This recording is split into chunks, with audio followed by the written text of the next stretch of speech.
स्वागत है आपका अपने यूट्यूब चैनल SD एजुकेशन पर। आज है 26 अक्टूबर 2024 और हम बात करने वाले हैं रेगुलर की तरह आज के most important current affairs question के बारे में। जैसा कि आप सभी लोग जानते हैं, हम अपने इस वीडियो में जो भी रेगुलर के करंट अफेयर्स क्वेश्चन होते हैं, जो कि आने वाले किसी भी एग्जाम के लिए बहुत ही ज़्यादा इंपॉर्टेंट क्वेश्चन होते हैं, उन सभी क्वेश्चन को यहाँ पर कवर किया जाता है। और क्वेश्चन के साथ साथ जो भी इंपॉर्टेंट फैक्ट्स बनते हैं, जो भी इंपॉर्टेंट पॉइंट बनते हैं, उन सभी पॉइंट्स को यहाँ पर कवर किया जाता है। तो इसके लिए अगर आप वीडियो पर पहली बार आए हैं तो वीडियो को शुरू से लेकर के लास्ट तक देखिए, और अगर आपने वीडियो को अभी तक लाइक नहीं किया है तो वीडियो को लाइक कीजिए, अपने दोस्तों के साथ वीडियो को अधिक से अधिक शेयर कीजिए और हमारे चैनल को सब्सक्राइब भी कीजिए।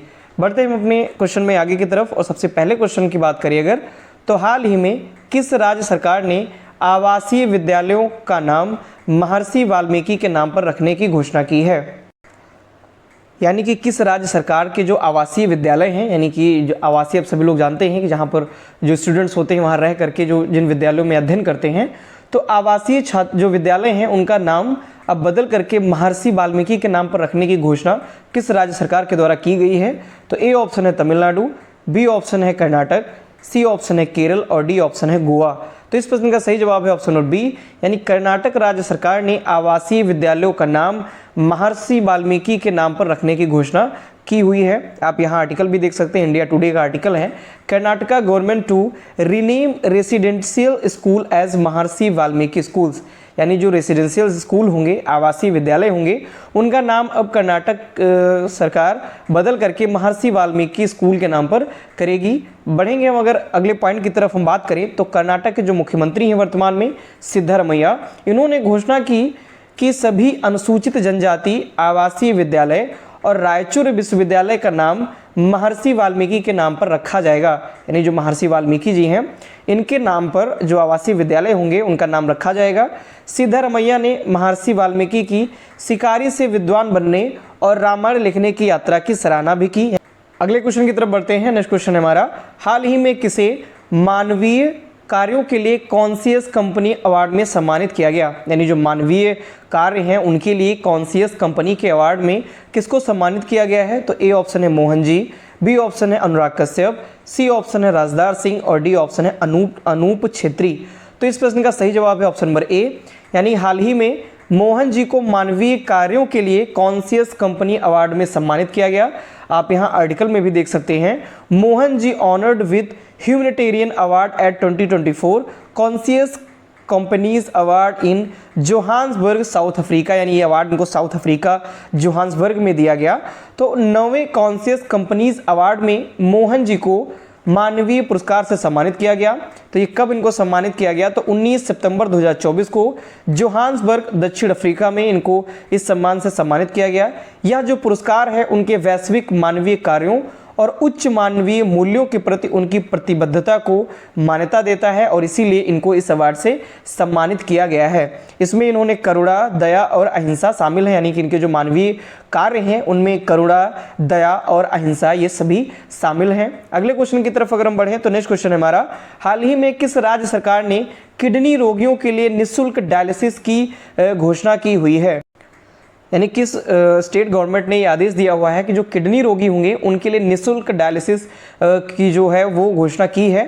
तो ए ऑप्शन है मिजोरम, बी ऑप्शन है असम, सी ऑप्शन है हरियाणा और डी ऑप्शन है अरुणाचल प्रदेश। तो इस प्रश्न का सही जवाब है ऑप्शन नंबर सी, यानी हरियाणा राज्य सरकार ने ये घोषणा की हुई है कि जो किडनी रोगी होंगे उनके लिए निःशुल्क डायलिसिस की जो योजना है वो रखी जाएगी। आप यहाँ आर्टिकल में भी देख सकते हैं, Haryana government announces free dialysis service for kidney patient, यानी किडनी पेशेंट के लिए फ्री डायलिसिस की जो सर्विस होगी वो प्रोवाइड की जाएगी। डिटेल में अगर हम बात करें तो हरियाणा सरकार ने राज्य में किडनी की बीमारी से पीड़ित जो भी रोगी होंगे उनके लिए निःशुल्क डायलिसिस की सेवा की घोषणा की हुई है। वर्तमान में जो हरियाणा राज्य के जो मुख्यमंत्री हैं नायाब सिंह सैनी, इन्होंने नवगठित मंत्रिमंडल की जो पहली बैठक की अध्यक्षता की और उसके बाद यह इन्होंने घोषणा की हुई है। मुख्यमंत्री ने कहा कि सरकार किसानों की फसल का प्रत्येक दाना न्यूनतम समर्थन मूल्य खरीदने के लिए भी प्रतिबद्ध है। यह भी इन्होंने घोषणा की कि जो सरकार है, स्टेट गवर्नमेंट है, वो किसानों की फसल का जो प्रत्येक दाना है वो न्यूनतम समर्थन मूल्य पर खरीदने के लिए वो प्रतिबद्ध है। ऐसी बात इन्होंने कही हुई है। अगले क्वेश्चन की तरफ बढ़ते हैं। नेक्स्ट क्वेश्चन है हमारा, हाल ही में किसने बाल श्रम आधारित कलाकृति के लिए ब्रिटेन में पुरस्कार जीता हुआ है? यानी कि बाल श्रम आधारित एक इनकी जो कलाकृति है उसके लिए इन्होंने ब्रिटेन में पुरस्कार जीता, तो ऐसा किसने जीता हुआ है? ए ऑप्शन है अदिति आनंद, बी ऑप्शन है रविंद्र रैना, सी ऑप्शन है अनुज वाल्मीकि और डी ऑप्शन है प्रवीण वशिष्ठ। तो इस प्रश्न का सही जवाब है ऑप्शन नंबर ए, यानी अदिति आनंद ने बाल श्रम आधारित कलाकृति के लिए ब्रिटेन में इन्होंने पुरस्कार जीता हुआ है। आप यहाँ आर्टिकल में भी देख सकते हैं, Aditi Anand Marigolds wins prestigious UK award on display and V&A। बात करें अगर हम डिटेल में इसके बारे में, तो हरियाणा की कलाकार हैं ये अदिति आनंद। इन्होंने बाल श्रम आधारित कलाकृति के लिए ब्रिटेन में इन्होंने ये पुरस्कार जीता है। अदिति आनंद जो है ये 25 वर्षीय स्नातक हैं और एंग्लिया रस्किन यूनिवर्सिटी से ये अपनी पढ़ाई पूरी कर चुकी हैं। उनकी जो कला है मैरी गोल्ड, इसके लिए इन्होंने भारत की पृष्ठभूमि पर ये आधारित है और बाल श्रम और खोए हुए बचपन की थीम को ये उजागर करती है और इसी मैरी गोल्ड्स कलाकृति के लिए इन्होंने ये ब्रिटेन में ये पुरस्कार जीता हुआ है। अगले प्रश्न की तरफ अगर हम बढ़ें तो नेक्स्ट बहुत ही इंपॉर्टेंट क्वेश्चन है, ये जीके के लिए भी इंपॉर्टेंट है और करंट अफेयर्स का क्वेश्चन है तो करंट के लिए इंपॉर्टेंट है ही। ये खासकर जो एसएससी वगैरह के जो एग्जाम होते हैं उनमें ये जो क्वेश्चन है बहुत ज़्यादा पूछा जाता है। तो हाल ही में कट्टी बिहू त्यौहार कहाँ मनाया गया? यानी कट्टी बिहू जो उत्सव है ये कहाँ पर मनाया गया? तो ए ऑप्शन है हरियाणा, बी ऑप्शन है असम, सी ऑप्शन है केरल और डी ऑप्शन है मिजोरम। तो इस प्रश्न का सही जवाब है ऑप्शन नंबर बी, यानी कट्टी बिहू जो त्यौहार है ये अभी हाल ही में असम में मनाया गया। डिटेल में अगर इसके बारे में हम बात करें तो हाल ही में कट्टी बिहू महोत्सव असम में मनाया गया। कट्टी बिहू जो है ये असम के 3 प्रमुख बिहू त्योहारों में से एक है, यानी 3 प्रकार के जो बिहू त्यौहार हैं वो असम में मनाए जाते हैं, उनमें से कट्टी बिहू एक है।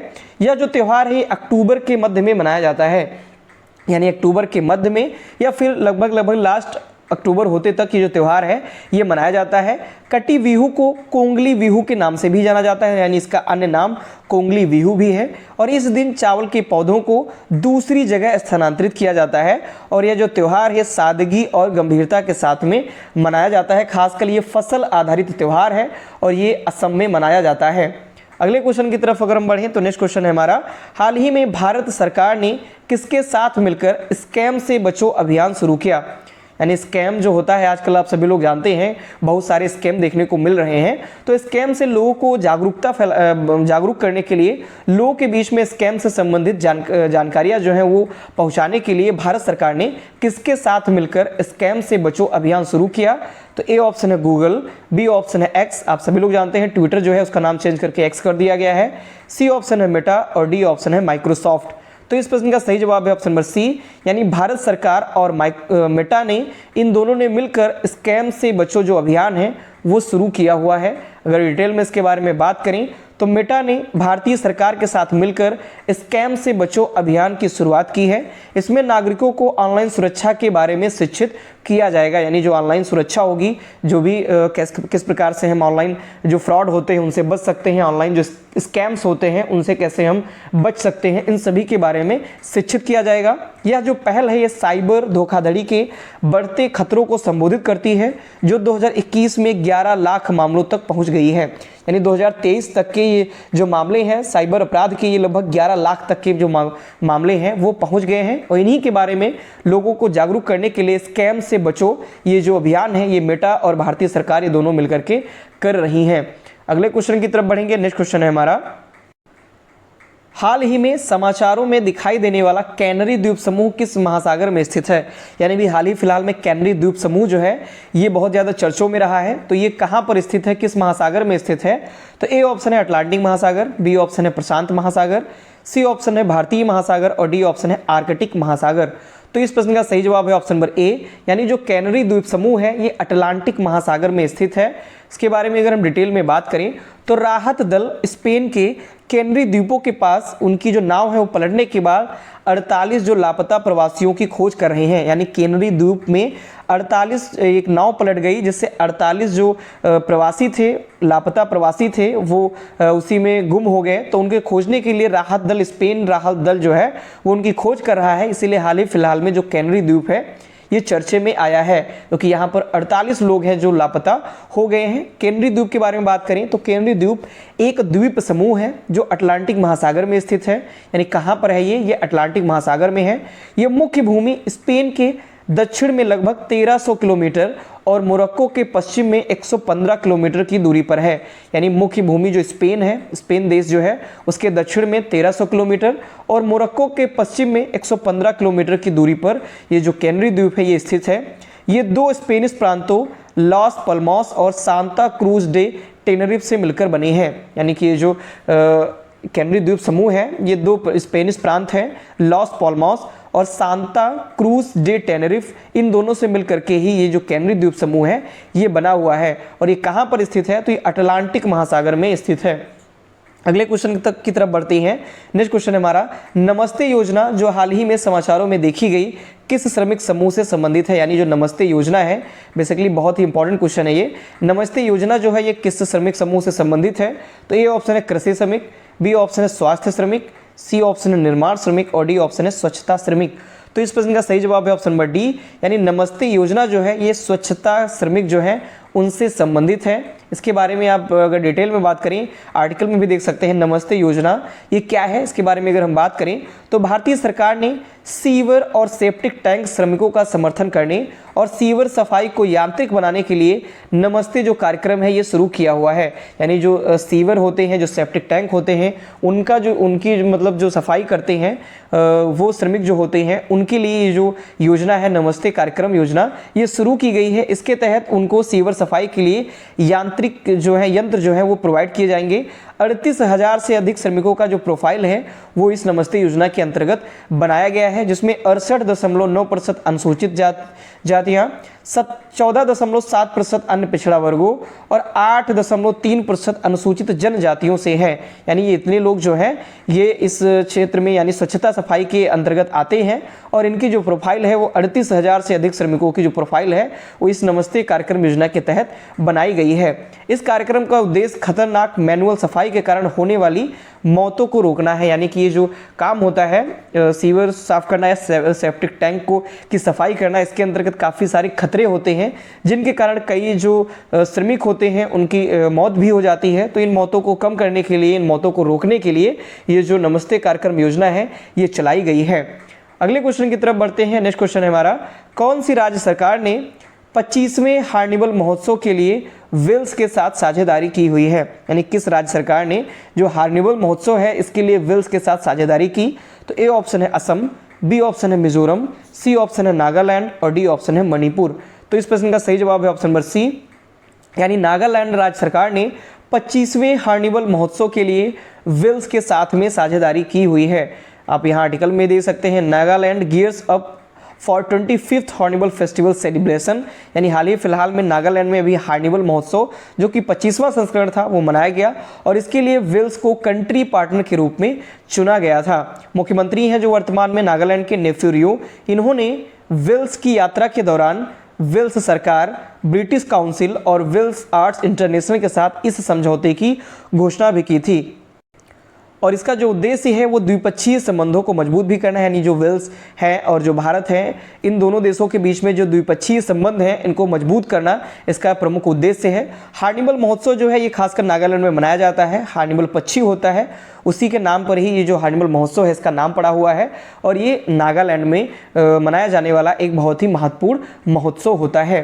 अगले क्वेश्चन की तरफ बढ़ते हैं। नेक्स्ट और लास्ट क्वेश्चन है, वैज्ञानिकों ने हाल ही में प्लूटो के किस चंद्रमा पर कार्बन डाइऑक्साइड और हाइड्रोजन पेरोक्साइड गैसों का पता लगाया है। यानी कि वैज्ञानिक जो हैं इन्होंने प्लूटो के चंद्रमा यानी प्लूटो पर भी, जैसे कि पृथ्वी का जो उपग्रह है चंद्रमा है प्राकृतिक उपग्रह, ठीक इसी तरह अन्य जो भी ग्रह हैं उन सभी ग्रहों के भी अपने अपने चंद्रमा होते हैं, उन सभी ग्रहों पर भी चंद्रमा उपस्थित होते हैं। तो अभी हाल ही फिलहाल में जो प्लूटो का चंद्रमा है उस चंद्रमा पर वैज्ञानिकों ने कार्बन डाइऑक्साइड और हाइड्रोजन पेरोक्साइड गैसों का पता लगाया है। तो वो प्लूटो के चंद्रमा का क्या नाम है। जैसे हमारे यहाँ जो मून है जिस प्रकार से हम लोग देखते हैं, ठीक उसी तरह प्लूटो का भी जो मून है उसका क्या नाम है जिस पर कार्बन डाइऑक्साइड और हाइड्रोजन पेरोक्साइड गैसों का पता लगाया है। ए ऑप्शन है चेरॉन, बी ऑप्शन है निक्स, सी ऑप्शन है हेड्रा और डी ऑप्शन है करबेरोस। तो तो इस प्रश्न का सही जवाब है ऑप्शन नंबर ए, यानी चेरॉन जो कि प्लूटो का एक चंद्रमा है, वहां पर वैज्ञानिकों ने कार्बन डाइऑक्साइड और हाइड्रोजन पेरोक्साइड गैसों का पता लगाया है। आप यहाँ देख सकते हैं ये चेरॉन है, ये भी है, प्लूटो है, ये इसका चंद्रमा है। यहाँ आप हाइड्रा देख सकते हैं, ये निक्स है, ये P4 है। लेकिन ये जो चेरॉन है ये जो है ये प्लूटो का चंद्रमा है, जो कि यहाँ पर ही वैज्ञानिकों ने कार्बन डाइऑक्साइड और हाइड्रोजन पेरोक्साइड का पता लगाया है। चेरॉन का जो आकार है प्लूटो का आधा है, यानी जितना प्लूटो का आकार है उसका आधा आकार है चेरॉन का, और इसका जो व्यास है वो 1214 किलोमीटर है। इसकी जो खोज है 1978 में की गई थी, यानी जो चेरॉन चंद्रमा है प्लूटो का, इसकी खोज 1978 में हुई थी। इसका जो नाम पड़ा हुआ है चेरॉन, ये ग्रीक पौराणिक कथाओं के मृत आत्माओं के नाविक के नाम पर रखा गया है, यानी कि जो ग्रीक पौराणिक कथाएं हैं उनमें जो मृत आत्मा होती थी उनके नाविक के नाम पर ये चेरॉन नाम इसका रखा गया है। तो ये थे आज के बहुत ही इंपॉर्टेंट करंट अफेयर्स के क्वेश्चन। तो आशा करता हूं आपको ये क्वेश्चन पसंद आए होंगे, आपको ये वीडियो पसंद आई होगी। अगर आपको ये क्वेश्चन पसंद आते हैं तो प्लीज़ वीडियो को लाइक करें, अपने दोस्तों के साथ वीडियो को अधिक से अधिक शेयर करें और हमारे चैनल को सब्सक्राइब करें। धन्यवाद।